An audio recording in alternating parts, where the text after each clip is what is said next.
우리 여호수아 10장 말씀을 잠깐 보겠습니다.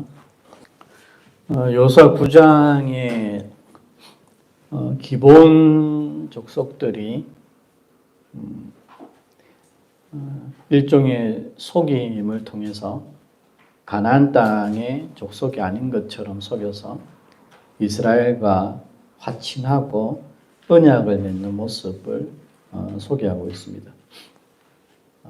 그리고 10장은 그 기본이 이스라엘과 화친을 하였다라는 그 소식을 듣고 예루살렘 남부라고 얘기해야 될까요?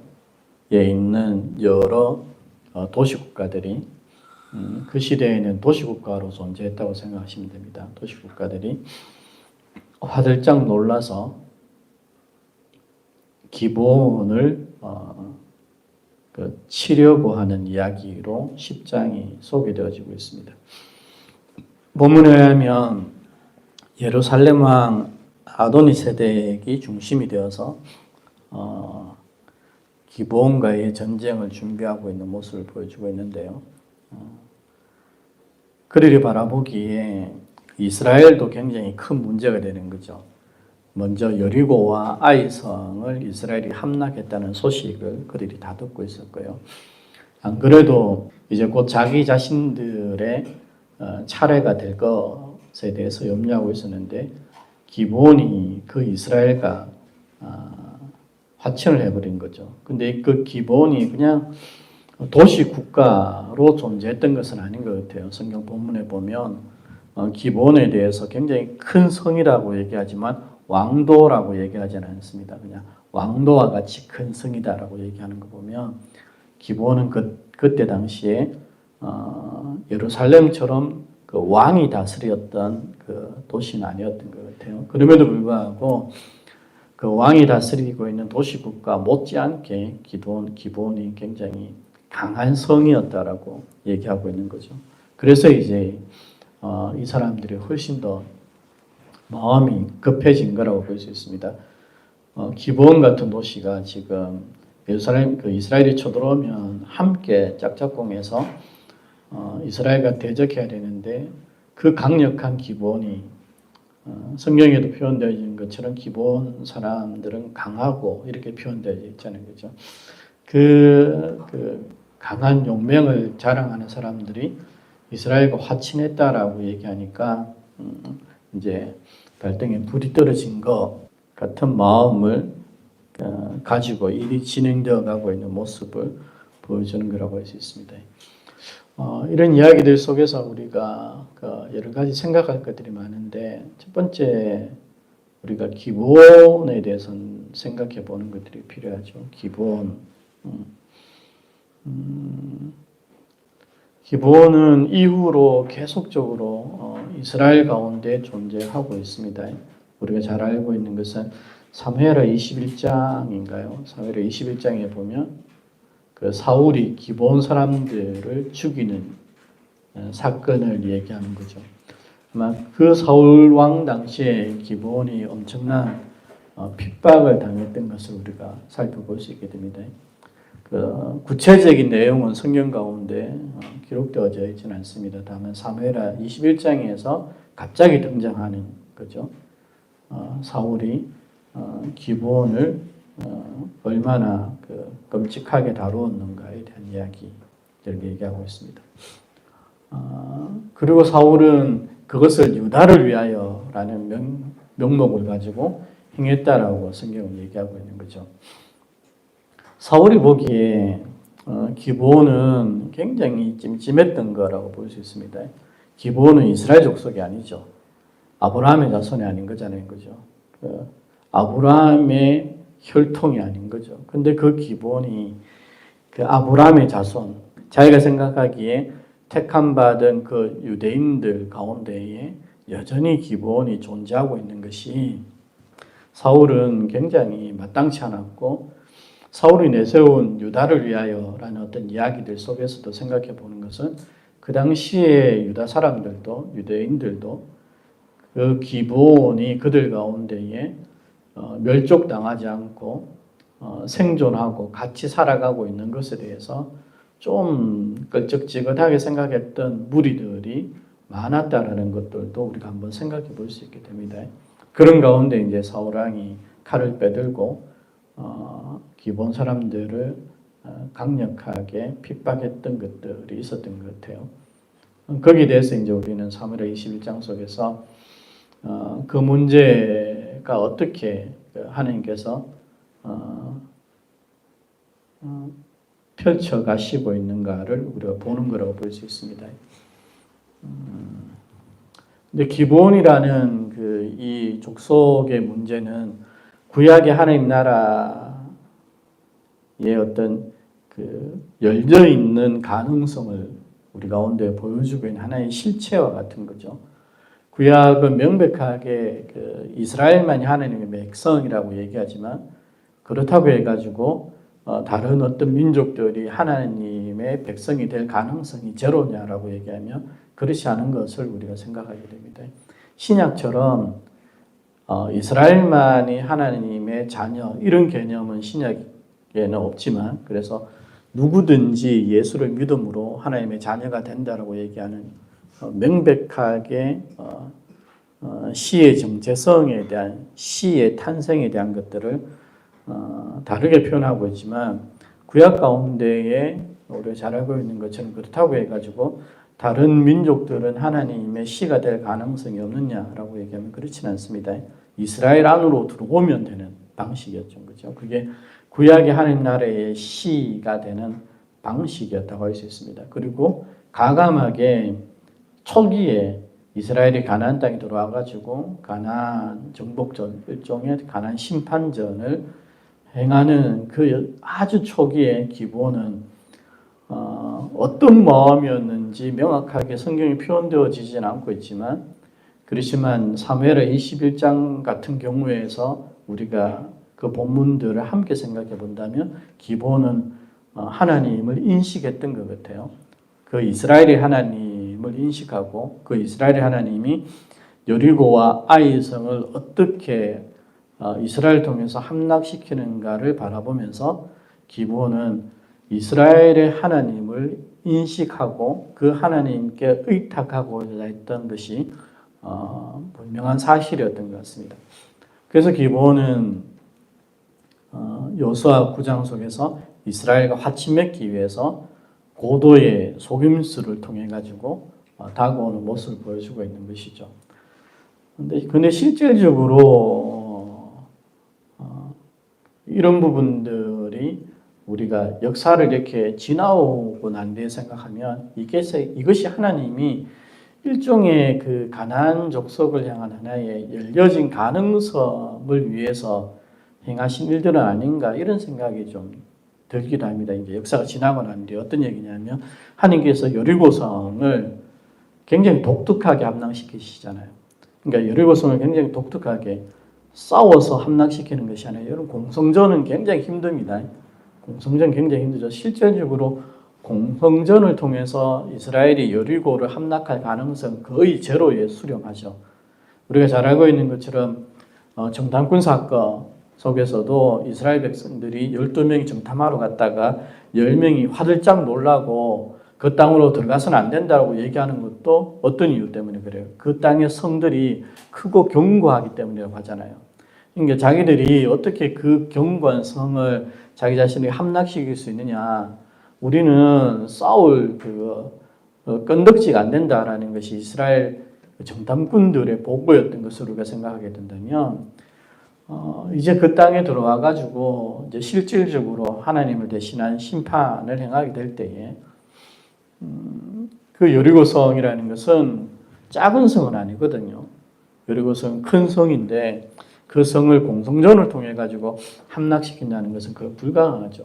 그래서 하나님은 이스라엘에게 독특하게 여리고를 이스라엘 백성들이 도는 것을 통해 가지고 여리고를 함락시키는 기적과 같은 일들을 행하시는 것들을 보여주는 거죠. 한면 속에서 보면 그것은 이스라엘을 향한 하나님의 언약적 퍼포먼스라고 볼 수 있지만 역사가 이렇게 진행되어 가는 가운데서 우리가 다시 돌아보면 이스라엘을 향한 하나님의 언약적 퍼포먼스뿐만 아니라 그 가나안 땅에 있는 민족들을 향한 하나님의 퍼포먼스이기도 한 것 같아요. 왜냐하면 기본 족속이 그 하나님의 역사를 보면서 그 기본이 이스라엘의 하나님께로 편입해 들어오려고 하고 있는 것이거든요. 그 이스라엘과 화친을 맺으려고 하는 거죠. 그런 방식이 아니었다면, 만약에 공성전을 통해서 이스라엘이 요르고 함락하고 그런 것이었다면 아마 기본이 이스라엘과 화친하기 위해서 그런 속임수를 쓰면서 오진 않았던 것 같아요. 오히려 예루살렘 아도니 세덱이 보여주고 있는 것처럼 자기들끼리 똘똘 뭉쳐가지고 이스라엘과 싸우기 위해서 준비를 했을 가능성도 우리가 생각해 볼 수 있는데, 아무래도 이런 것들을 행하신 것은 하나님이 그들에게도 행하신 열려진 어떤 행위가 아닌가라는 생각이 좀 들기도 하고요. 구약의 하나님 나라는 그렇게 진행되어 가고 있는 거죠. 근데 똑같이 하나님이 당신의 어떤 역사심을 가나안 땅을 통해서 보여주심에도 불구하고 기본은 하나님께로 나오지만 예루살렘 아도니 세덱을 포함한 그 가나안 족속들은 그 하나님을 바라보지 아니하고 대항하기 위해서 나오는 또 모습을 보여주기도 하죠. 또 이런 부분에서도 우리가 또 생각하는 것들이 필요한 거겠죠. 인간의 자유라는 것이 얼마나 이게 아름다우면서도 이게 하나님께로 나아가지 못하게 하는 걸림돌이 될 수 있는가를 생각하게 됩니다. 여러분, 우리는 하나님이 우리를 향해서 놀라운 일을 행하시면 우리가 마치 대단한 어떤 신앙인이 될 수 있을 것처럼 착각들을 한 번씩 하잖아요. 그런 착각들을 해본 적 없어요? 저는 20대 때 그런 착각을 참 많이 했었거든요. 하나님께서 내 눈앞에 딱 나타나셔가지고 쫙 얘기하고, 하나님께서 마치 모세에게 대면하여 모세를 대면하셔서 마주하셨던 것처럼 우리에게 대면을 하신다면 우리도 다 모세처럼 될 것 같은 그런 생각을, 엉터리 같은 생각을 저는 20대에 했던 것 같아요.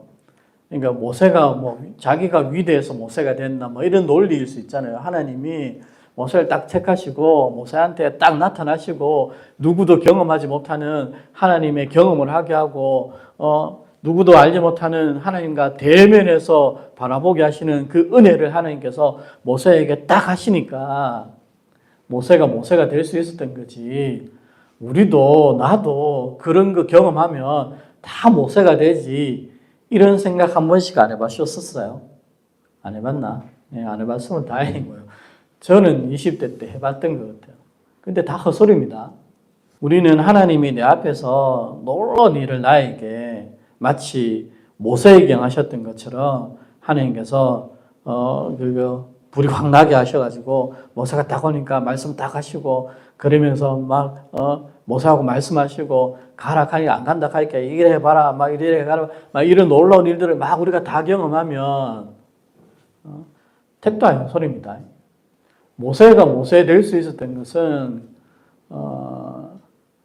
다른 이들이 경험하지 못했던 하나님의 놀라운 일을 경험했던 것 때문이 아니라 그저 하나님을 깊이 자각하고 그 하나님이 누구신가를 깊이 깨닫고 거기에 자기 자신이 굴복하고 그 앞에서 자기가 누구인가를 그 누구보다 깨달았기 때문인 거죠. 그냥 자유의 결정이었습니다. 하나님이 여리고성을 향한 그 놀라운 퍼포먼스를 해서 이스라엘에게 보여주시면 이스라엘의 신앙이 올라와야 될 것 같은 것처럼 생각되어지지만 그 뽕이 얼마 가지 않습니다. 그죠? 우리도 그렇잖아요. 우리도 막 이렇게 하게 되면 한번 이게 마음이 이렇게 펌프질이 올 때 있잖아요. 막 마음이 펌프질이 올 때 있지만 그러니까 마음이 펌프질이 오면 막 우리가 위대한 사람인 것 같고 그 마음에 펌프질이 오면 하나님 향해서 하는 어떤 것도 막 힘들지 않고 그 펌프질이 오면 하나님께 바치는 어떤 것도 아깝지 않고 막 그런 시간들이 있잖아요. 근데 나도 알고 여러분도 알지만 그 펌프질을 했던 것이 조금 지나면 훅 꺼지잖아요. 훅 꺼지고 나면 굉장히 그죠? 마음이 또 이상해지잖아요. 저도 그런 적이 있거든요. 예전에 한번 얘기했잖아요. 제가 20대 때 막 마음이 펌프질 돼가지고 헌금할 때 막 한 번씩 있었다고. 막 뻔뻔지 때가 헌금하면 막 돈도 없는데 막 주머니에 있는 돈 있는 돈 없는 다 꺼내가지고 막 헌금하면 막 그때는 뭐 너무 벅차니까 마음이 막 뻔뻔질 돼 있으니까 막 이렇게 해도 아깝지 않죠. 근데 그 뻔뻔질이 계속되지 않는다고요. 그 뻔뻔질이 쑥 씻고 나면 본전 생각 나고 그런단 말이에요, 인간이. 너무 뭐 돈도 없는데 너무 많이 낸 거야. 좀 1,000원짜리 몇 개라도 남겨놨어야 되나 뭐 이런 생각이 드는 거잖아요. 하나님이 우리를 향하여서 놀라운 일을 행하실 때 그것이 약간의 뻔뿌질이 될 수는 있어서 우리의 뽕을 차오르게 해서 하나님 뽕이 신앙 뽕이 차오르게 해서 그 순간은 우리로 하여금 뭔가를 할 수 있게 만들어 줄지 모르겠지만 결국에는 우리를 이끌어가고 우리로 하여금 삶을 살아가게 하는 것은 그런 하나님 뽕이 아니라 신앙 뽕이 아니라 내가 자유를 가지고 어떤 결정을 하고 내가 내 자유를 가지고 어떻게 나 자신과 싸우고 내가 나의 자유를 가지고 어떻게 하나님을 바라보고 이런 처절한 자유의 투쟁이 우리로 하여금 우리가 누구인가를 어떤 길을 걸어갈 것인가를 결정하게 하는 것이지 우리를 향하신 하나님의 놀라운 행하심이 그로 말미암은 하나님 뽕이 역사를 만들어 가지 않는다는 것들을 이해하는 것들이 필요합니다. 그래서 이스라엘의 그 하나님 뽕도 오래 가지 않고요. 기브온은 그 하나님의 놀라운 역사 앞에 나오지만 나머지 가나안 족속들은 그 하나님이 어떤 놀라운 일을 행하시든가에 상관없이 하나님께로 나오지 않는 모습을 보이는 겁니다. 실질적으로 10장 속에서 하나님이 행하신 일은 놀랍도록 놀라운 일이죠. 우리가 잘 알고 있는 것처럼 하나님께서 여호수아 10장 속에 기본과 싸우는 예루살렘 왕의 그 세력들과 싸우기 위해서 이스라엘이 가가지고 참전해가지고 싸울 때 하나님이 놀라운 일을 행하시죠. 태양을 멈추시고 달을 멈추시는 놀라운 일을 행하십니다. 근데 우리가 알고 있는 것처럼 그 놀라운 일을 행함에도 불구하고 그 정도 되면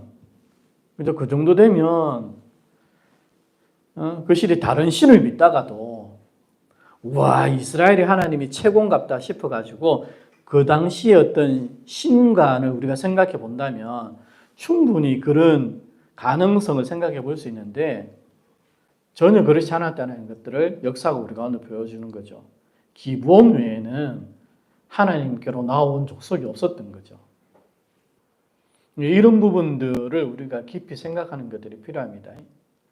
동일하게 우리의 삶에, 여러분의 삶에 있어서도 역시 마찬가지입니다. 여러분의 삶에 있어서도 하나님이 여러분에게 하늘이 태양이 멈추고 달을 멈추는 놀라운 역사를 나에게 여러분에게 행해 주신다 할지라도 잠깐의 뽕은 차오를지 모르겠지만 결과적으로는 내가 나의 자유를 가지고 자유의지를 가지고 하나님을 어떻게 바라보고 살아갈 것인가를 결정하는 것에서부터 우리의 삶이 시작된다라는 것들을 잘 이해하는 것들이 필요합니다. 물론 오늘날에도 많은 신학자들이나 또 과학을 신봉하는 그리스도인들은 여호수아 10장 같은 이야기들에 대해서 굉장히 불편해합니다. 불편해하죠. 태양이 멈추고 달이 멈추고 이런 것들. 과학적으로 생각하면 이건 우주가 괴멸할 지경이잖아요. 어떤 일이 벌어질지 모르는 거잖아요. 태양이 멈춘다고 생각해요. 태양이 멈췄다라는 것은 달이 멈췄다 이게 지구가 자전을 멈췄다 이렇게 표현할 수도 있는 거거든요. 지구가 자전을 안 하면 과학적으로는 이거는 있을 수 없는 일이죠. 그러니까 과학을 신뢰하는 그리스도인들이나 아니면 오늘날의 그 비슷한 유의 신학자들은 이런 말씀이 굉장히 불편합니다. 굉장히 불편해. 그래서 이런 말씀들을 곧이곧대로 받아들이기를 불편해하는 거죠. 그래서 이것은 비유일 것이다 라든지 아니면 이것은 그냥 다른 현상을 나타내는 것일 거다. 그런 가운데 어떤 학자들은 일식을 얘기하는 것일 거다. 뭐 이렇게 얘기하기도 하고요.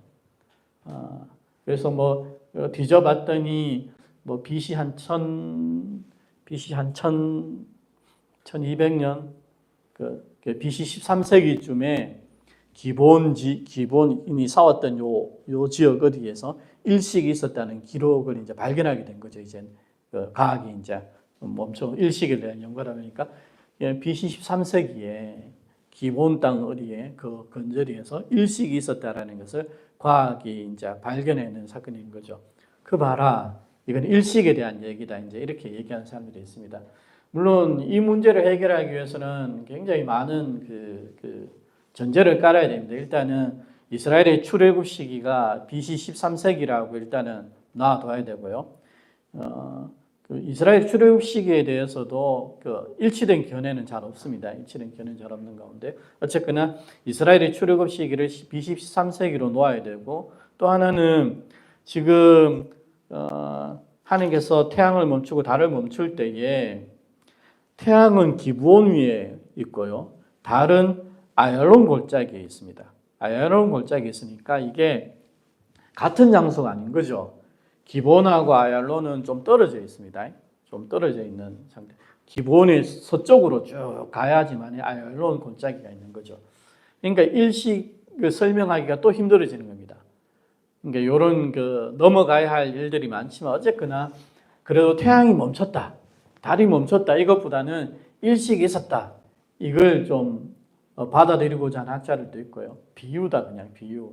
태양아 멈춰라, 달아 멈춰라 할 때 이 태양과 달은 하나님의 천군 천사다.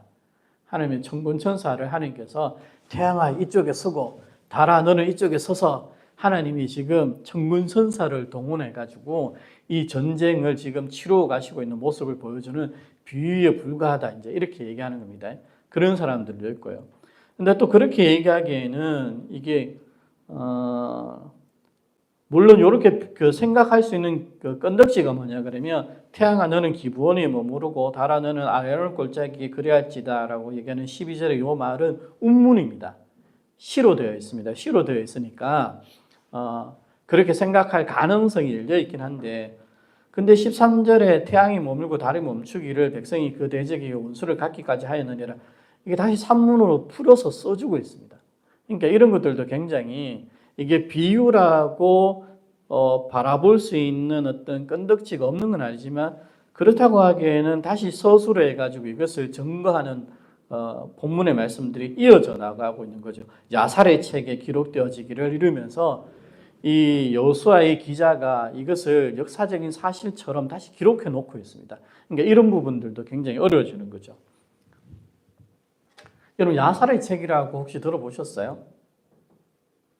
여러분, 그거 영어로 된 야살의 책도 있고요, 번역된 야살의 책도 있는데, 근데 실제로 그게 야살의 책이냐? 그렇지는 않습니다.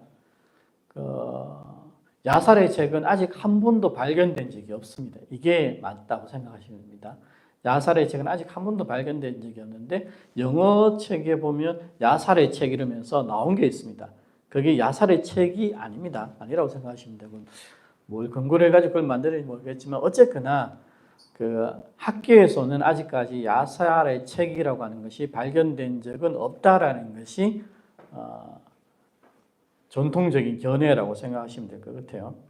그래서 이 야살의 책에 무엇이 기록되어져 있는지 우리가 정확하게는 다 모르는 거죠. 다만 이런 것들이 기록되어져 있다라고 성경이 얘기할 뿐입니다. 근데 어쨌거나 이런저런 것들이 있는데,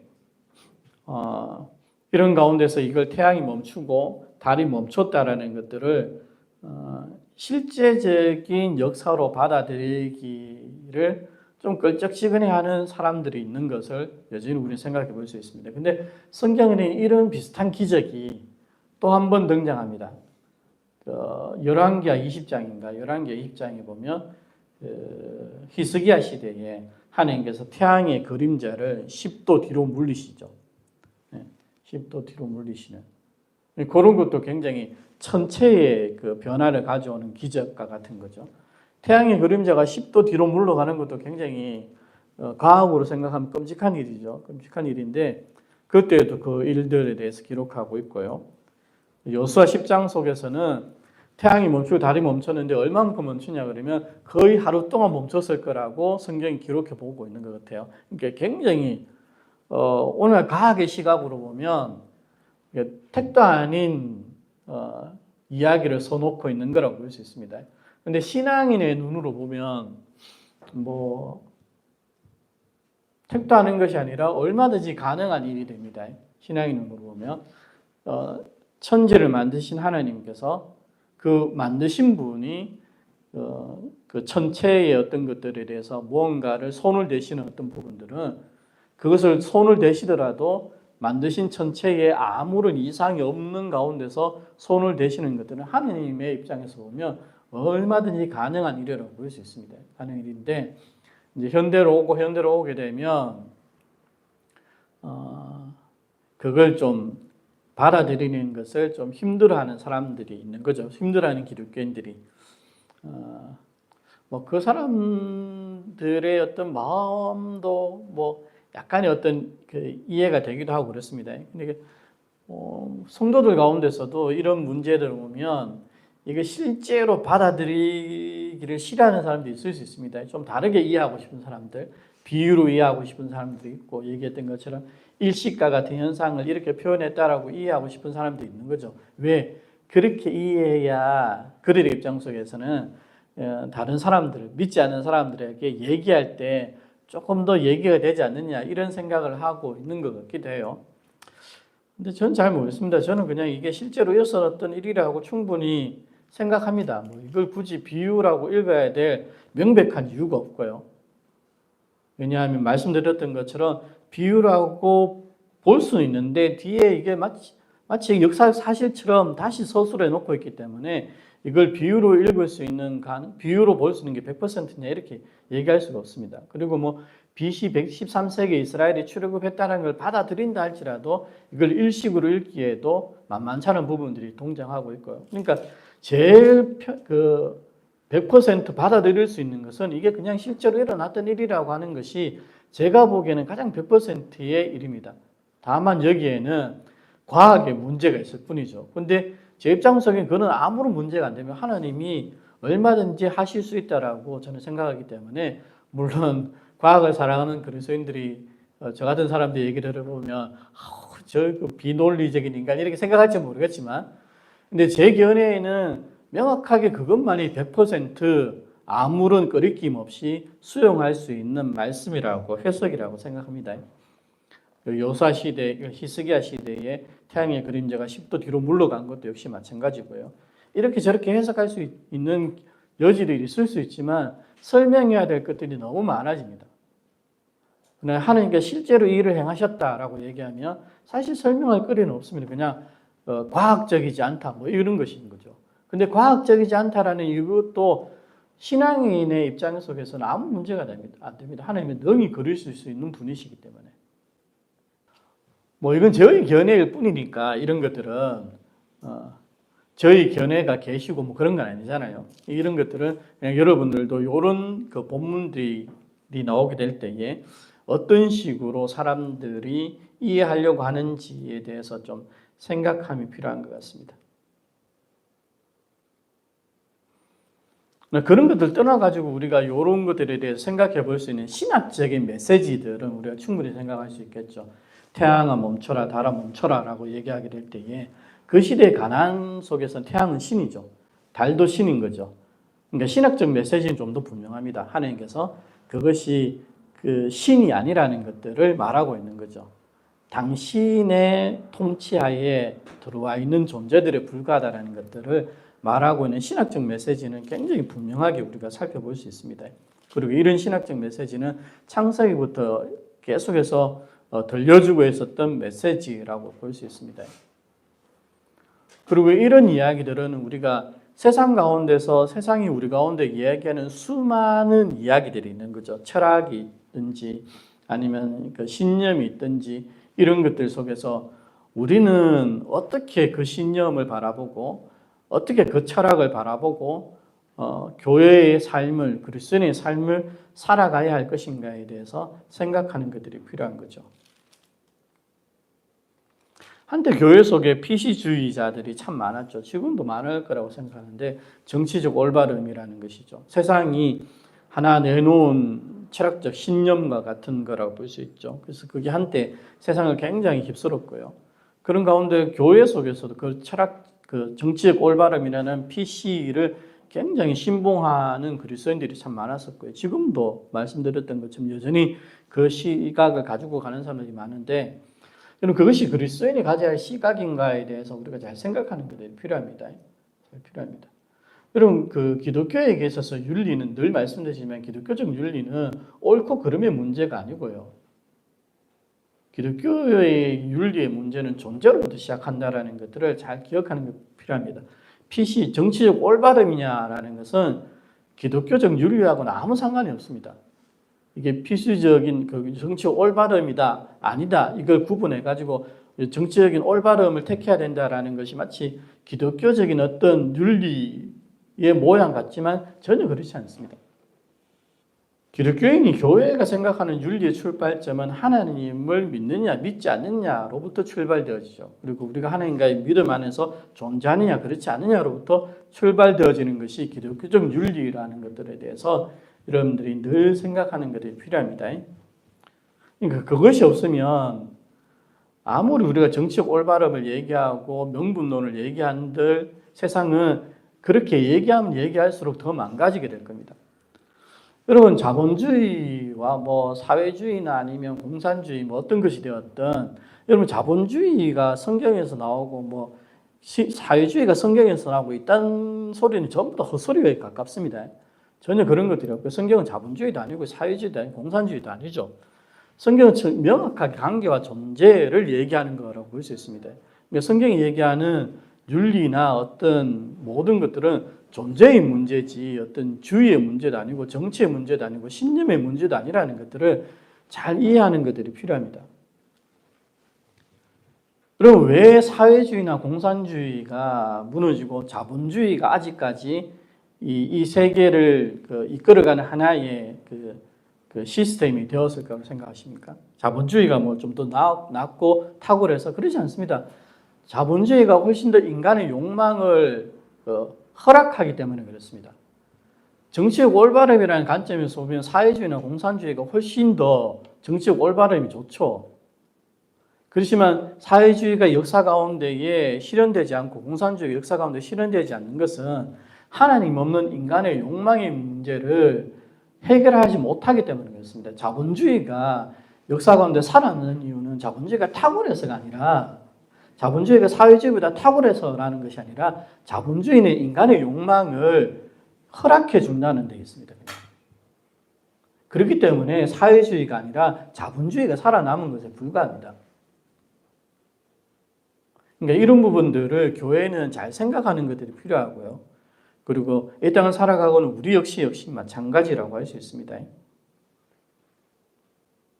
이런 개념은 예루살렘은 아도니 세덱의 이름 속에서도 나오죠. 아도니 세덱이라는 것, 아도니라는 것은 아도나이의 그 나의 주님이라는 뜻입니다. 아도니. 세덱이라는 것은 째덱을 얘기합니다. 아도니 째덱. 차다크를 얘기하는 거죠. 의라는 것을 얘기합니다. 그러니까 아도니 세덱은 나의 주는 의롭다 이런 얘기입니다.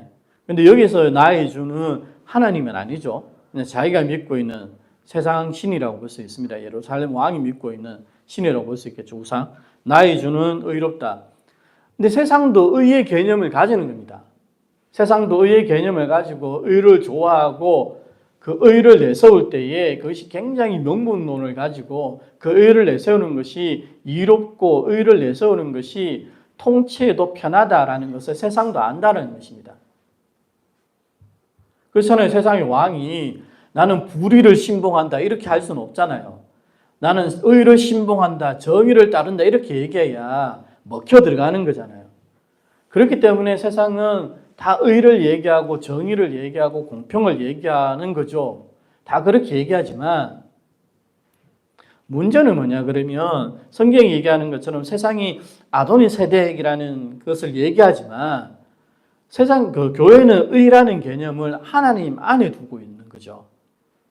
하나님 안에 의가 있는 것이지 하나님 밖에 의가 없다라는 것을 성경이 우리 가운데 들려주고 있는 얘기라고 할 수 있습니다. 그리고 그 이야기를 말씀드렸던 것처럼 의라는 것 자체가, 정의라는 개념 자체가, 윤리라는 개념 자체가, 공평이라는 개념 자체가 의라는 것을 얘기하는 것은 명분론으로서 펼쳐질 수 있는 것이 아니라 존재의 문제라는 것들을 얘기하고 있기 때문에 그렇습니다. 인간의 불의한 그 욕망의 문제, 인간의 그 공평하지 않고 혼자 많은 것들을 소유하고자 하는 인간의 문제, 비교해서 남보다 우위에 서고 싶어하는 인간의 그 존재의 문제를 해결하지 않고는 의와 정의와 공평이라는 것은 아무리 떠들고 내세우고 천막 치고 프랭카를 건다고 해가지고 이루어질 수 있는 것이 아니라는 것을 성경이 얘기하는 거죠. 이런 부분들을 우리가 잘 이해하는 것들이 필요한 거라고 볼 수 있습니다. 이 요수아 10장 속에서는 똑똑한 비교들이 많이 등장합니다. 4절에 보면 내게로 올라와 나를 도우라. 예루살렘 왕의 이야기죠. 이것과 대비되는 것이 6절에 보면 기본의 이야기입니다. 우리에게 올라와 우리를 구하소서 이렇게 얘기하는 거죠. 여러분 그 종주권 조약, 히타이트의 종주권 조약은 실질적으로 힘을 가진 나라는 아무런 약속도 하지 않습니다. 약속을 이행해야 할 책임도 없고요. 힘이 약한 나라들만이 약속을 이행해야 되는 무거운 짐을 가지는 겁니다. 그렇기 때문에 4절에 보면 예루살렘 왕 아도니 세덱이 이런 얘기를 하는 것은 그 예루살렘 아도니 세덱이 헤브론 왕 호암과 야르무드 왕 비람과 라기스 왕 야비아와 에글론 왕 드빌에게 이렇게 할 때는 아마 이들과 종주권 조약을 형성했을 가능성을 보여주고 있는 겁니다. 그렇기 때문에 4절 속에 내게로 올라와 나를 도우라라고 얘기하고 있는 장면인 것이죠. 근데 6절은 세상에 있는 종주권 조약에는 없는 하나님의 언약이 그 기본과 확장되어졌을 때에 그것이 어떻게 펼쳐져 가는 것들을 6절에 보여주는 거죠. 실제적인 종주권 조약 속에서는 약소 국가가 자기와 계약을 맺은 강한 국가에게 자기를 도와달라고 얘기한다고 해가지고 강한 국가가 그것을 이행할 책임은 하나도 없는 것입니다. 그런데 6절 속에서는 기본에 얘기하는 그 이스라엘에게 우리에게 올라와 우리를 도우소서 구하소서라고 얘기하는 것에 대해서 이스라엘이 신속하게 거기에 대해서 올라가고 있는 모습을 보여주면서 이것을 대비시켜서 우리 가운데에 보여주고 있는 것이죠. 그리고 이런 것들은 이스라엘과 하나님이 맺고 있는 언약이라는 것이 무엇인가를 확장해서 계속해서 우리 가운데에 보여주고자 하는 의도가 깔려 있다라고 생각하시면 될 것 같아요. 말씀드렸던 것처럼 기본의 문제, 오늘 우리 시대의 기본의 문제를 우리가 생각하는 것이 필요하겠죠. 구약 시대처럼 그렇게 나열되지는 않겠죠. 우리는 이제는 누구든지 예수를 믿음으로 말미암아서 하나님 나라의 씨가 되는 시대를 살아가고 있기 때문이죠. 근데 교회 안에는 여전히 기본의 문제라는 것은 늘 도사리고 있겠죠. 그러니까 교회 안에 힘을 가지고 있는 무리들이 있는 한, 그 교회 안에서 힘을 쟁취하고 있는 무리들이 있는 한 기본의 문제는 언제든지 우리 가운데에 나타나는 거라고 볼 수 있습니다. 마치 우리는 그런 것들이 펼쳐질 때에 사울왕이 유다를 위하여라는 명목을 내세운 것처럼 우리는 어떤 것들을 명분을 내세우고 명목을 내세울지는 모르겠지만 그것이 전부 다 기본의 문제일 수 있다는 것에 대해서 우리가 생각하는 것들이 필요합니다. 교회는 명확하게 얘기하죠. 우리가 하나라고 얘기합니다. 그 하나에는 어떤 구분이 없다라고 얘기를 하는 겁니다. 그리고 그것이 이루어질 수 있는 유일한 공동체가 교회라고 얘기하는 거죠.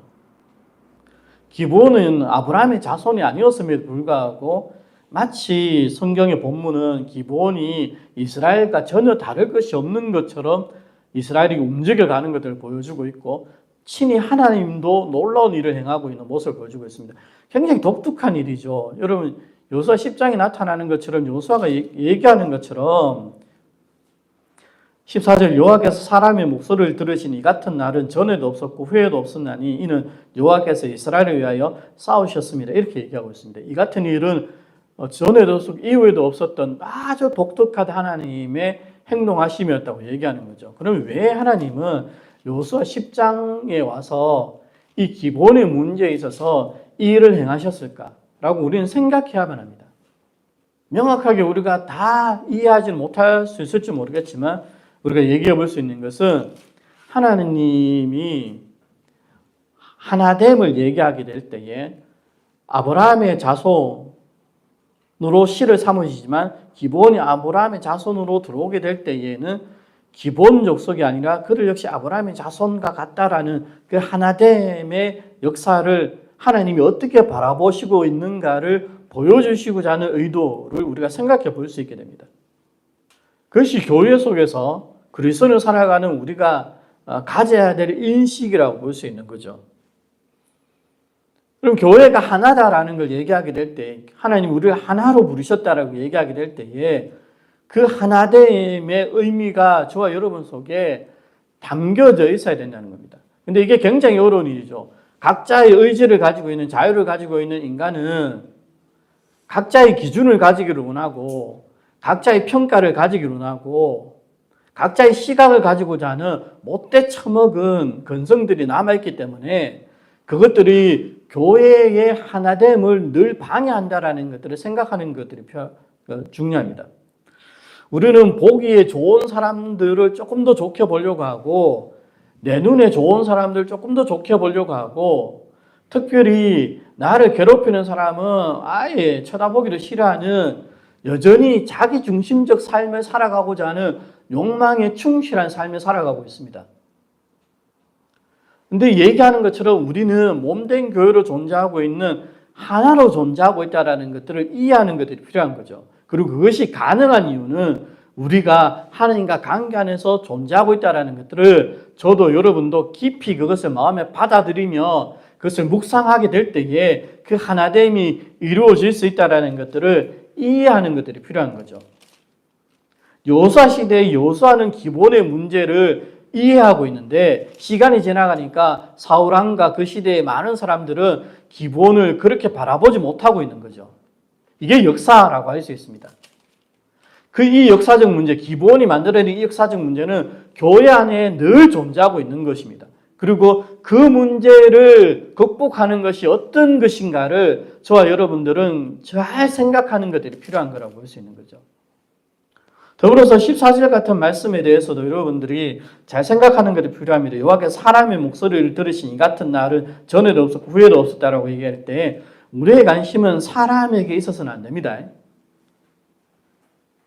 마치 하나님께서 모세의 말을 듣고 반석에서 물을 나게 하신 것과 학자들이 이 말씀 여호수아가 하나님께 말씀하고 하나님께 역사를 한 것과 비슷한 어떤 것들을 통해서 모세, 여호수아를 드러내고 있는 어떤 것들이 펼쳐지는 것처럼 착각할 수 있지만 14절 후반에서 얘기하는 것처럼 이는 여호와께서 이스라엘을 위하여 싸우셨습니다 라고 얘기하는 겁니다. 하나님께서 모세의 말을 듣고 반석에서 물을 냈다. 하나님께서 여호수아의 말을 듣고 이 역사를 행했다. 모세라는 여호수아라는 한 사람이 중요한 관점이 아니라 하나님은 모세의 얘기를 듣고 반석에 물을 내실 때도 여호수아의 말을 듣고 이 역사를 행하실 때도 이스라엘을 위하여서 행하신 거라고 얘기를 하는 겁니다.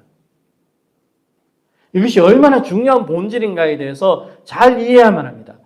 그리스도인 살아가고 있는 이 땅의 수많은 그리스도인들은 여전히 모세의 관점이 있고 여호수아의 관점이 있는 그 본능을 해결하지 못한 채 삶을 살아갑니다. 그 본능을 해결하지 못한 채 삶을 살아갈 때마다 우리는 생각해야 됩니다. 하나님께서 모세의 말을 듣고 반석에서 물을 내셨지만 여호수아의 말을 듣고 이 역사를 행하시 태양을 멈추고 달을 멈추셨지만 성경이 얘기하는 거죠. 모세의 말이 아니라 여호수아의 말이 아니라 이스라엘을 향하여서 이스라엘을 위하여 행하셨다라는 것. 이게 본질이라는 것.